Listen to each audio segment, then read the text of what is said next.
The events industry in Singapore is big business. Where there is a gathering of people, one would expect nothing less than a spread. This inevitably creates many opportunities for the catering industry.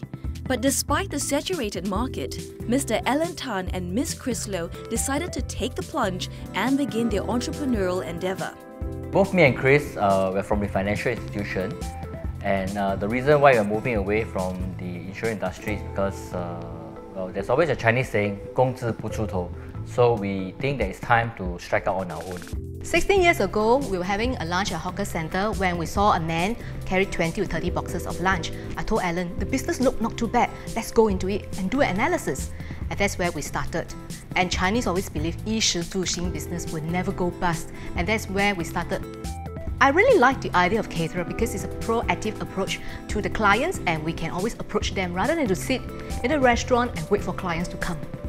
Having no previous knowledge of the catering industry or how to run the business, Alan and Chris were dedicated to making it work. Where there is a will, there's a way.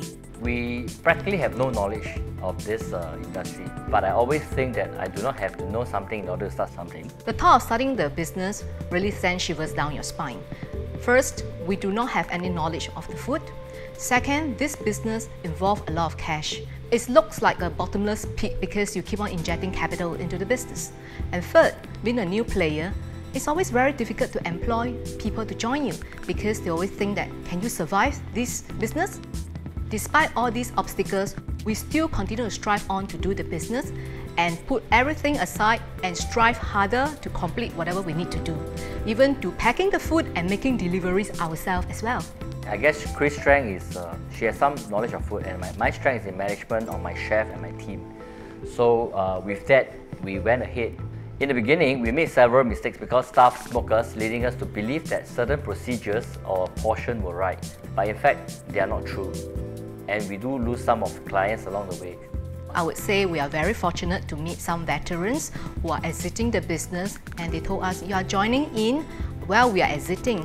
And that's why they taught us quite a wealth of knowledge on the food portion and the food technology as well. I once met a GM of Oleodome. He told me that catering is a very tough industry. You have to make sure that your food is good, and you have to be punctual. And after that, make sure when your client eat the food, they don't die. So that really taught us to be very cautious with our food hygiene. The business of catering is the business of hygiene as well. All these golden words spur us to be more mindful on how we should train our staff, and also to pick up courses and seminars to improve our food knowledge as well. After the steep learning curve, Rasel Catering started to flourish. Events were being booked, the clients were happy, and the business was growing. Alan and Chris continued to stay focused in not only building the business, but also in evolving the brand. We became Halal certified in 1999, and Singapore being a cosmopolitan city, Halal certification is very important because as a service provider, when you have Halal food, you can cater to basically all the markets. That has also helped us to increase our turnover as well. Our investments are based on three core pillars: food, technical, and people. Food artistry is based on R&D in food, recipes, and its presentation. Technical artistry in the equipment, requisites, and people artistry equates to training and upgrading of skills. Today, Rasel Catering has expanded exponentially. Operating out of 8,000 square foot factory and with over 50 employees, the duo's persistence has paid off. But there is still a long road ahead.